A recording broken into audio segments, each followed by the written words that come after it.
شکر ادا کرنے کا کیا طریقہ آپ صلی اللہ علیہ وسلم نے سکھایا؟ جب اپنے سے نچلے کی طرف دیکھو گے تو کبھی اللہ کی ناشکری نہیں کرو. اولاد نہیں ہے تو اس کی طرف دیکھو جس کے پاس زوجہ جیسی نعمت بھی نہیں ہے، جس کے پاس گھر بار جیسی نعمت نہیں ہے، نوکری جاب جیسی نعمت نہیں ہے، کاروبار جیسی نعمت نہیں ہے.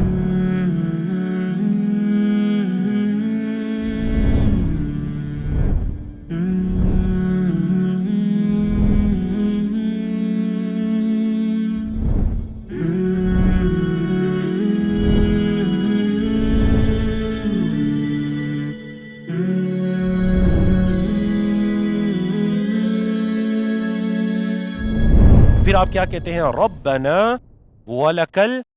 ترجمہ کریں ربنا، پڑھ چکے ہیں نا ربنا، اے ہمارے رب، ولکا ماشاءاللہ یہ بھی پڑھ چکے ہیں. لا کا پڑھے نا آپ نے، واو کا کیا مطلب ہے؟ اور لا کا تیرے لیے، آپ کے لیے ہے، اور اللہ تیرے ہی لیے ہے. الحمد، ہر قسم کی تعریف اور شکر ہے اللہ تیرے ہی لیے. مطلب یہ کہ آپ اس چیز کا اقرار کر رہے ہیں کہ اے اللہ کسی نے تیری تعریف کی نہیں کی، وہ اذان کو سن کر نماز یا رکوع کی طرف آیا یا نہیں آیا، پھر بھی تعریف تیرے ہی لیے ہے. بولے پھر بھی تعریف. جیسے وہ اذان کے شروع میں آپ نے کہا تھا اللہ اکبر اللہ اکبر، پھر گواہی تھی شہادتین، اور پھر آؤ نماز کی طرف، کامیابی کی طرف، اور آخر میں پھر وہی کہا تھا آؤ گے یا نہیں آؤ گے؟ اللہ، بولے کیا کہا تھا؟ اللہ اکبر. اللہ رکوع میں جا کر کہا سبحان ربی العظیم، اٹھ کر کہا اللہ نے سن لی جس نے اس اللہ کی تعریف کی، اور پھر ساتھ کہہ دیا ربنا ولکل. کسی نے نہیں بھی کی تو اللہ پھر بھی تو ہی تعریف کے قابل ہے، اللہ ساری تعریفیں تیرے ہی لیے ہیں. اچھا جی، یہ دعا کس کو یاد ہے؟ بڑی پیاری دعا، ابھی یاد کریں گے انشاءاللہ ہم سب. یہ پتہ ہے کب کی دعا ہے؟ یہ جب آپ رکوع سے سر اٹھا کر کہتے ہیں نا سمی اللہ لمن حمید ربنا ولک الحمد، اس کے بعد کی دعا ہے. بولے اس کے بعد کی دعا ہے. اس کے بعد کی. میں آپ کو بتاؤں، اگر آپ یہ چاہتے ہیں نا کہ آپ کی نمازوں میں بہت حسن آ جائے، خشوع خضوع آ جائے، تو اس کا آسان طریقہ یہ ہے کہ نماز کے ذکر و اذکار مزید یاد کرنا شروع کر دیجیے. یہاں پر رکوع کی ایک دعا آپ کو پڑھائی گئی ہے. آپ کو پتہ ہے نبی کریم صلی اللہ علیہ وسلم سے رکوع کی 6 کے قریب دعائیں ثابت ہیں حدیث کے اندر. ہم پوری زندگی ایک ہی دعا پہ گزار دیتے ہیں جی، سبحان ربی العظیم، بہت عظیم دعا ہے. لیکن اگر آپ چاہتے ہیں مزید اللہ کے قریب ہونا تو اس کی مزید دعائیں ذکر و اذکار یاد کیجئے. سمجھ آ گئی نا آپ کو؟ تو یہ دعا بھی یاد کیجئے، آپ کی نماز میں مزید حسن آ جائے گا. کیا دعا ہے جی؟ سمی اللہ لمن حمیدہ ربنا ولک الحمد ملء السماوات، پڑھے میرے ساتھ، ملء السماوات وملء الارض وملء ما بینہما وملء ما شئت من شیء بعد. مطلب بڑا عظیم مطلب ہے اس دعا کا. ربنا ولک الحمد، اے ہمارے رب تعریفیں تیرے ہی لیے ہیں. کتنی تعریفیں؟ ملء السماوات، اے اللہ تیری اتنی تعریف کہ آسمانوں کے بھرنے کے برابر. ملء کا کیا مطلب ہے؟ بھرنا، السماوات آسمان، آسمانوں کے بھرنے کے برابر. اللہ اے اللہ اور کتنی تعریف تیری. وہ ملء الارض، واو کا مطلب اور، ملء الارض زمین کے بھرنے کے برابر. اور یاد رکھیے گا یہ سماوات لفظ جمع ہے اور اس کی واحد کیا ہے؟ سما. سما یہ واحد ہے اور اس کی جمع کیا ہے؟ سماوات. سما سماوات. تو اللہ آسمانوں کے بھرنے کے برابر اور ملء الارض زمین کے بھرنے کے، بولے زمین کے بھرنے کے برابر. نہ صرف زمین کے بھرنے کے برابر بلکہ وَمِلْءَ مَا بَيْنَهُمَا، وَمِلْءَ اور بھرنے کے برابر ما جو بَيْنَهُمَا ان دونوں کے درمیان ہے. ہما ہے دو کے لیے، جیسے آپ نے پڑھا نا ہو ایک کے لیے، ہم سب کے لیے، اور ہما دو کے لیے. تو مِلْءَ مَا بَيْنَهُمَا، بینہ کا مطلب کیا ہوتا ہے؟ آپ اردو میں بھی یوز کرتے ہیں بینہ کا لفظ، درمیان. تو بَيْنَهُمَا ان دونوں کے درمیان، یعنی کن دونوں کے درمیان؟ آسمانوں اور زمینوں کے درمیان. جو کچھ ہے اللہ اس کے برنے کے برابر تیری تعریف. بات ابھی وہی ہے ربنا ولک الحمد. کتنی؟ مل السماوات. نمبر 2 کتنی؟ ومل الارض. نمبر 3 کتنی؟ ومل ما بینہما. اس پر بس نہیں. نمبر 4 میں آپ نے کہا ومل اور بھر کر ماں جو شئتا آپ چاہیں. شئتا کا اشارہ کیا ہوگا؟ یہ دیکھیں شئتا انتا سے ہے نا شئتا. اے اللہ جو آپ چاہیں. اے اللہ جو آپ چاہیں من شیئن کسی بھی چیز سے بعد اس کے بعد. اے اللہ اس کے بعد کسی بھی چیز سے جو آپ چاہیں اس کے بھرنے کے برابر آپ کی تعریف. اللہ بتائیے جی یہ پیاری دعا ہے یا نہیں؟ سب یاد کریں گے انشاءاللہ اس کو. شیئن یہ لفظ واحد ہے اور اس کی جمع کیا آتی ہے؟ شیئن واحد ہے اور اس کی جمع کیا آتی ہے؟ اشیاء. شیئن اشیاء. اور دیکھیے اللہ کے رسول صلی اللہ علیہ وسلم اللہ کی تعریف ان الفاظ سے کر رہے ہیں.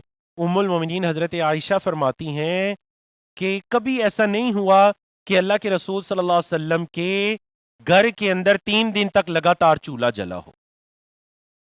اللہ کیا آپ میں سے کبھی کسی پر ایسے حالات آئے کہ ان کے گھر میں 3 دن تک لگاتار چولہا نہ ایک دن جلا اگلے دن نہیں جلا کچھ بھی نہیں ہے گھر میں؟ آپ کو پتہ ایک صحیح حدیث ہے کہ ایک دفعہ نبی کریم صلی اللہ علیہ وسلم کے گھر میں مہمان آ جاتے ہیں. آپ صلی اللہ علیہ وسلم نے کسی کو بھیجا جاؤ میرے گھر میں جا کر پوچھو کچھ ہے کھانے کے لیے. وہ ایک گھر میں گیا, دوسری زوجہ کے پاس گیا, تیسری کے پاس گیا, چوتھی کے پاس گیا, 9 زوجات کے پاس گیا. ایک ہی جواب ملا کہ پانی کے علاوہ گھر میں کچھ بھی نہیں. اللہ اللہ. اور پھر بھی نبی کریم صلی اللہ علیہ وسلم اللہ کی تعریف کن الفاظ سے کر رہے ہیں؟ بولیں ربنا ولکل حمد. کتنی حمد؟ مل السماواتی. پڑھیں میرے ساتھ. ومل الارض وملء ما بینہما وملء ما شئت من شیء بعد. اللہ سب یاد کریں گے اس دعا کو انشاءاللہ. نماز کے اندر پڑھنے کی کوشش کریں گے اس دعا کو انشاءاللہ. چلیے جی بڑی پیاری ہم نے دعا پڑھی اور اس کے بعد چلے جائیں گے آپ کہاں؟ اس دعا کو پڑھنے کے بعد آپ کہاں پر چلے گئے؟ سجدے کی طرف. تو سجدے میں آپ نے کیا دعا پڑھی؟ سبحان ربی الاعلی. سبحان ربی کے بارے میں آپ پڑھ چکے ہیں. پاک ہے میرا رب. اچھا الاعلی سب سے بلند. سب سے اعلیٰ کے بارے میں آج آپ پڑھ چکے ہیں نا. اعلیٰ سے ملتا جلتا کون سا لفظ پڑھا تھا اپنے سلیبس میں؟ اکبر. اکبر کا مطلب کیا تھا؟ سب سے بڑا. اعلیٰ سب سے. علی کا مطلب ہے کا مطلب بلند. اعلیٰ سب سے بلند. اللہ اکبر. کبیر ان کا مطلب بڑا اور اکبر. صغیر ان کا مطلب چھوٹا اور اصغر. علی ان کا مطلب بلند اور اعلیٰ سب سے بلند سب سے اعلیٰ. اب دیکھیے سجدے کی جو حالت ہے نا مکمل سپردگی کی حالت ہوتی ہے. بڑی دلچسپ بات ہے. دیکھیں انسان اشرف المخلوقات ہے یا نہیں؟ بولے اللہ کی تمام مخلوقات کے اندر سب سے تکریم اور شرف والی مخلوق کیا ہے؟ انسان. بولے کیا ہے؟ انسان. انسان کے اس وجود میں سب سے تکریم والی جگہ کون سی ہے؟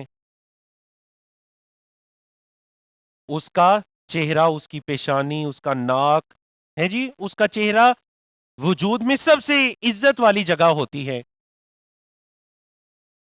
اب دیکھیں سجدے کی حالت میں آپ اس چہرے کو کہاں رکھتے ہیں؟ زمین پر. اور آپ اللہ سے کیا کہتے ہیں؟ اے اللہ میں تیرے سامنے ہوں. دیکھیں نبی کریم صلی اللہ علیہ وسلم نے کیا فرمایا کہ بندہ اپنے رب سے سب سے زیادہ قریب کب ہوتا ہے؟ بتائیے ایسا ہے یا نہیں؟ بندہ اپنے رب سے سب سے قریب کب ہوتا ہے؟ کیونکہ اس نے اپنا سپرد اللہ کے سپرد کر دیا اپنا. اللہ میں تیرا بندہ, یہ تیرے سامنے میری حالت ہے. اور اے اللہ اس موقع پر دیکھے بندہ کیا ذکر کرتا ہے؟ سبحان ربی میری یہ حالت ہے اور اے اللہ تو اعلیٰ, تو اے اللہ سب سے بلند ہے. اللہ اکبر. تو بڑا پیارا یہ ذکر ہے جی. اس کے اندر بھی 4 چیزیں ہیں. نمبر 1 اللہ کی پاکی سبحان. نمبر 2 وہ رب ہے, رب العالمین ہے. اور نمبر تین اپنائیت, رب بھی, وہ جو یا ہے رب کے آخر میں, رب بھی لفظ رب کے آخر میں جو یا اٹیچ ہوئی, میرا رب میرا رب میرا رب میرا رب, میرا پالنے والا, میرا خالق, میرا مالک, اس کائنات کے نظام کو چلانے والا, میرا رب میرا رب. اللہ اکبر. کچھ اچھا ہو رہا ہے میرے ساتھ, میرا رب. کچھ برا ہو رہا ہے پھر بھی اللہ کی حکمت ہے, میرا رب. یہ ہے جی تقدیر پر اللہ کی ربوبیت پر راضی ہو جانا. اور چوتھی چیز کیا پتہ چلی ذکر سے؟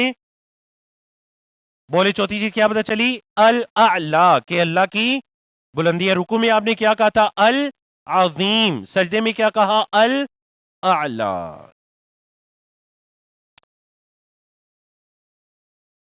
تو ایک تحقیق کے مطابق ایک نمازی انسان کم از کم دن میں 200 مرتبہ یہ الفاظ اپنے منہ سے نکالتا ہے, سبحان ربی سبحان ربی سبحان ربی.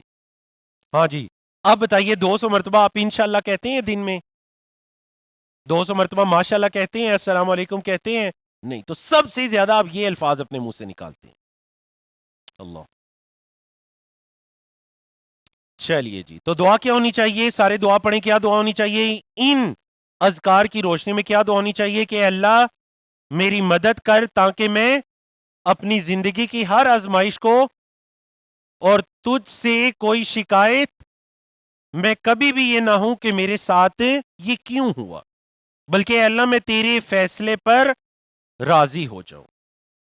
اے اللہ میں تیرے فیصلے پر راضی ہو جاؤں. اور احتساب کیا ہونا چاہیے اپنا؟ ماضی کا احتساب کیا ہونا چاہیے کہ کتنی مرتبہ میں شکایت کر بیٹھتا ہوں. کبھی اپنی خلقت کی شکایت, کبھی کسی بیماری کے آنے کی شکایت, شکوہ, مایوسی کی طرف چلا جاتا ہوں, کبھی اللہ کی طرف سے کسی آزمائش کے آنے پر, کبھی کسی حتیٰ کہ کوئی بڑا واقعہ پیش آ جاتا ہے, زلزلہ آیا, سیلاب آیا, کبھی اس میں اللہ کی حکمتیں ہوتی ہیں. اللہ بہتر جانتا ہے اپنی حکمتوں کو. اللہ. تو یہ ایمان اور عقیدہ ہونا چاہیے. اور دیکھیں, اگر کوئی اللہ کا شکر ادا کرنا چاہتا ہے تو اس کا سب سے آسان طریقہ کیا ہے شکر ادا کرنے کا؟ ہاں جی, سب سے آسان طریقہ شکر ادا کرنے کا جو حدیث کے اندر بتایا گیا ہے,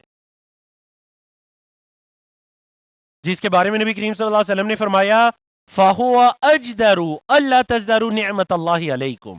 یہ کام کرو گے تو اللہ کی نعمت کی کبھی ناشکری نہیں کرو گے. اللہ اکبر. حدیث کے الفاظ ہے, بالکل صحیح حدیث ہے, آپ کو پتہ ہونی چاہیے. حدیث کے الفاظ ہے, نبی کریم صلی اللہ علیہ وسلم نے شکر ادا کرنے کا طریقہ بتایا, انظروا الی من ہوا اسفل منکم. کیا طریقہ بتایا؟ انظروا الی من ہوا اسفل منکم, اس کی طرف دیکھو جو تم سے نیچے ہے. بولے شکر ادا کرنے کا کیا طریقہ آپ صلی اللہ علیہ وسلم نے سکھایا؟ اس کی طرف دیکھو جو تم سے, بولے اس کی طرف دیکھو جو تم سے, جب اپنے سے نچلے کی طرف دیکھو گے تو کبھی اللہ کی ناشکری نہیں کرو گے. اللہ اکبر. اولاد نہیں ہے تو اس کی طرف دیکھو جس کے پاس زوجہ جیسی نعمت بھی نہیں ہے, جس کے پاس گھر بار جیسی نعمت نہیں ہے, نوکری جاب جیسی نعمت نہیں ہے, کاروبار جیسی نعمت نہیں ہے. جب اپنے سے نچلے کو دیکھو گے, اللہ نے مال نہیں دیا تو اپنے جسم کو دیکھ لیجئے, اللہ نے صحیح سلامت بیماریوں سے پاک جسم تو دیا ہے الحمدللہ. تو جب اپنے سے نچلوں کی طرف دیکھو گے تو یہ چیز تمہیں کبھی بھی اللہ کی ناشکری کی طرف نہیں لے کر جائے گی. حدیث کے الفاظ ہے فَهُوَ أَجْدَرُ أَلَّا تَزْدَرُوا نِعْمَةَ اللَّهِ عَلَيْكُمْ.